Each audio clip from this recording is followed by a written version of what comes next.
Assalamualaikum warahmatullahi wabarakatuh. Selamat siang semuanya.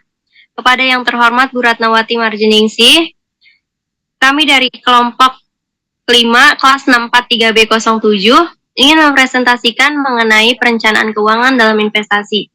Perkenalkan, nama saya Audi Salsabila Putri Mahawira dengan NIM 64231958. Perkenalkan, nama saya Salsabila dengan NIM 64231913.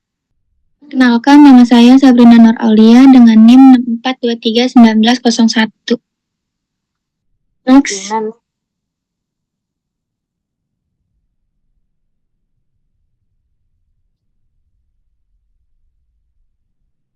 Pada materi kali ini kita akan membahas dua rumusan masalah. Yang pertama, bagaimana perencanaan investasi untuk pemula dan bagaimana keamanan pasar modal untuk berinvestasi.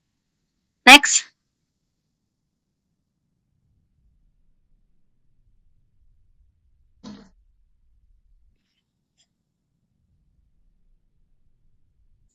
Nah, teman-teman, sebelum kita masuk pada rumusan masalahnya, tentu kita harus mengetahui dulu dong, apa itu sih investasi? Nah, investasi itu secara sederhana dapat didefinisikan sebagai kegiatan yang bertujuan untuk mengembangkan harta. Investasi juga berkomitmen atas sejumlah dana atau sumber daya lainnya dengan tujuan untuk memperoleh keuntungan finansial di masa yang akan datang.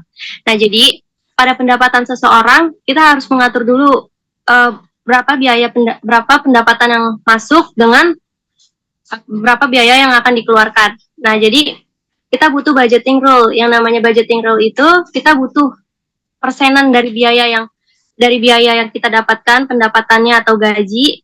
Nah, itu kita bikin pada tabel berikut ini, yaitu dengan kebutuhannya itu di angka 50% dan keinginannya di angka 30%, serta di angka savingnya itu 20%.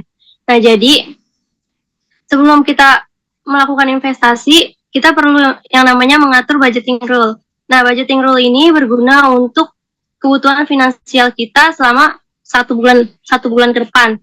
Nah, jadi untuk investasi ini diperlukan dengan adanya pendapatan yang kita miliki, tetapi kita tidak perlu memaksakan kehendaknya. Kalau misalkan ingin menaruh beberapa sebagian dari dana yang kita miliki, itu kita juga bisa menyesuaikan budgetnya. Nah, jadi disesuaikan budgetnya itu berdasarkan standar yang kita inginkan.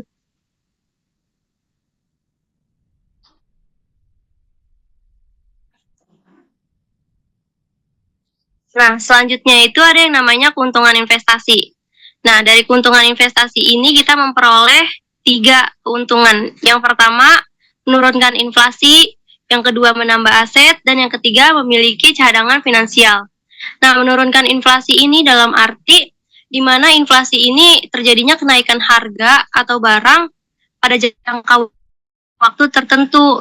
Dia itu naik nominal rupiahnya itu berdasarkan jangka waktunya tertentu. Nah, kita juga dapat menambah aset. Misalkan dengan kita melakukan investasi pada properti atau pada rumah yang bertujuannya itu untuk menambah aset diri kita. Nah, memiliki cadangan finansial. Nah, dalam artinya itu kita memiliki cadangan uang kita dari pendapatan yang kita miliki itu selama 1 bulan, dan kemudiannya itu cadangan finansialnya ini juga berguna untuk kedepannya, untuk di masa yang akan datang, seperti dana darurat, seperti tunjangan di hari tua, ataupun sebagai dana pendidikan. Untuk slide selanjutnya akan disampaikan oleh Salsabila. Ya, oke. Selanjutnya saya akan membahas tentang perencanaan keuangan, di mana perencanaan keuangan itu terbagi menjadi 5 bagian, teman-teman. Yang pertama ada cash flow, manajemen kredit, dana darurat, atau yang biasa kita sebut dengan emergency fund.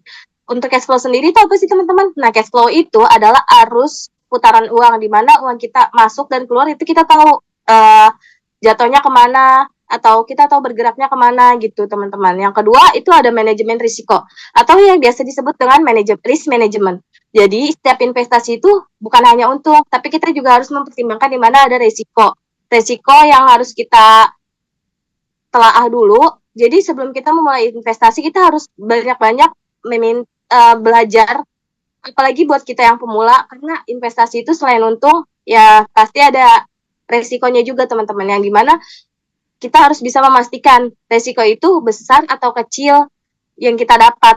Karena semakin besar resiko yang kita dapat, semakin juga besar untuk tantangan kedepannya seperti itu teman-teman. Nah selanjutnya itu ada investasi atau investment dan tujuan dari keuangan, tujuan keuangan atau financial goal.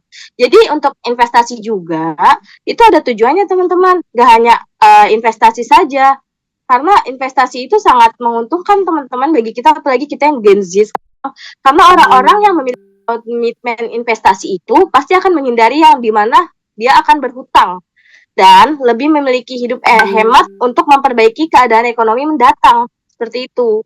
Nah, secara umum tujuan investasi itu untuk mengembangkan aset. Investasi dibagi menjadi dua bentuk teman-teman, ada investasi aktiva real dan investasi aktiva finansial. Jadi untuk tujuannya sendiri itu yang paling penting bisa kita mengembangkan aset kita teman-teman. Atau untuk selanjutnya juga itu ada dana di hari tua, pensiun dan penghasilan pasif atau passive income. Jadi selain tujuan itu ada juga nih teman-teman, di mana kita untuk dana di hari tua.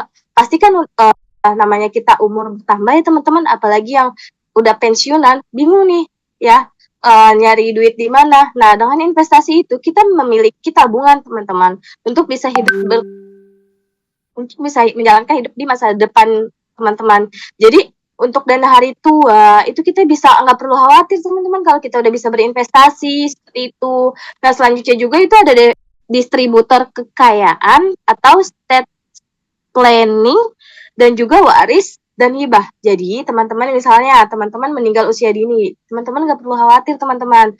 Jadi nanti namanya investasi itu kita misalnya kita udah nggak ada di dunia, itu uangnya nggak bakal lari kemana-mana teman-teman. Itu bisa kita wariskan ke anak cucu kita nanti, atau bisa kita hibahkan juga ke orang yang lebih membutuhkan. Jadi untuk investasi tersendiri itu sangatlah efektif untuk menyimpan dana atau tabungan di masa yang akan datang. Nah selanjutnya teman-teman itu ada bab 2. Selanjutnya saya akan menjelaskan tentang perencanaan investasi untuk pemula. Dengan sebagian besar masyarakat, terutama kita, generasi Z, mulai mencoba berinvestasi. Investasi itu sendiri adalah merupakan hal yang baru bagi kita, teman-teman. Tentunya, ketika kita berinvestasi, maka akan berdampak positif bagi negara. Dengan adanya keinginan untuk berinvestasi, ya kan, jadi negara itu akan berdampak positif gitu, teman-teman. Dan hal utama yang perlu diperhatikan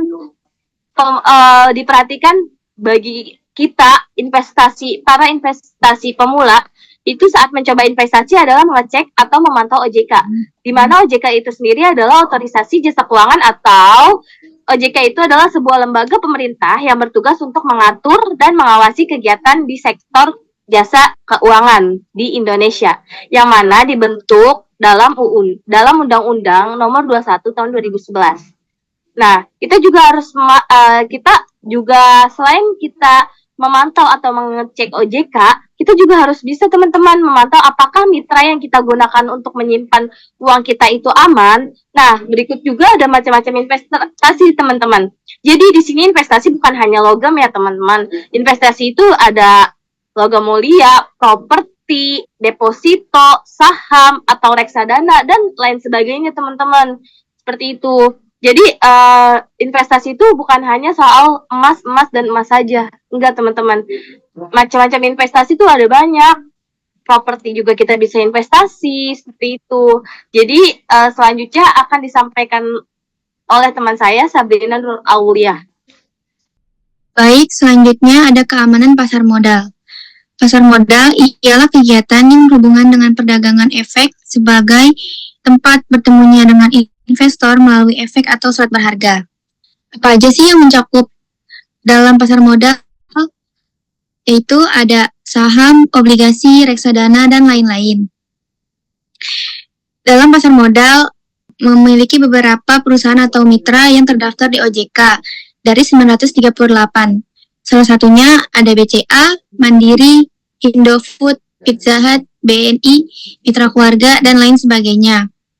Beberapa perusahaan atau mitra ini sudah jelas dan pasti. Maka dari itu, untuk menghindari penipuan dan kerugian, kita harus ngecek dulu nih di OJK, kita harus memilih mitra atau perusahaan yang jelas dan pasti. Jelas apanya? Jelas kerugian dan keuntungannya untuk mencapai tujuan yang ingin dicapai. Next.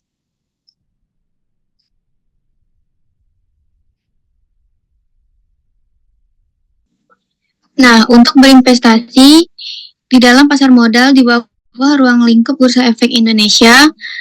Nah, sebelum kita menempatkan uangnya nih, kita harus melakukan pengecekan dulu pada OJK untuk mengetahui apakah mitra atau perusahaan kita ini yang kita pilih tersebut ilegal atau tidak.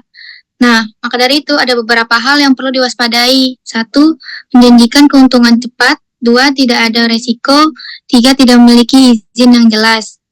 Nah, apabila salah satu perusahaan atau mitra yang kita pilih termasuk ada hal-hal yang perlu diwaspadai, maka dari itu perusahaan tersebut bisa jadi kemungkinan adalah ilegal.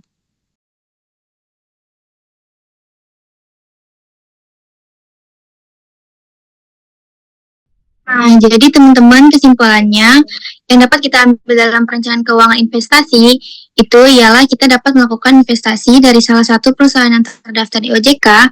Setelah itu kita dapat mengecek nih mitra tersebut ilegal atau tidaknya. Setelah itu kita dapat mengetahui perusahaan tersebut ilegal atau tidak.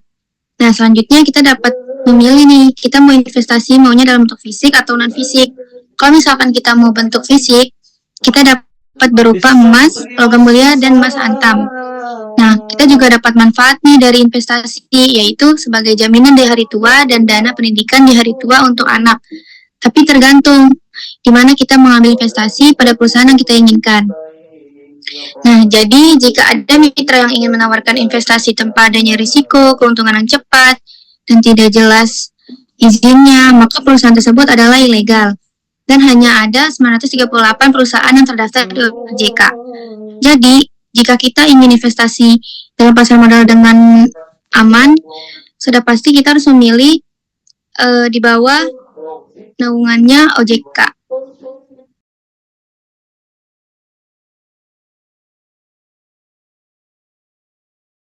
Mungkin itu saja yang dapat kami sampaikan untuk presentasi kali ini. Kurang dan lebihnya mohon dimaafkan. Sekian dari kami. Wassalamualaikum warahmatullahi wabarakatuh. Terima kasih.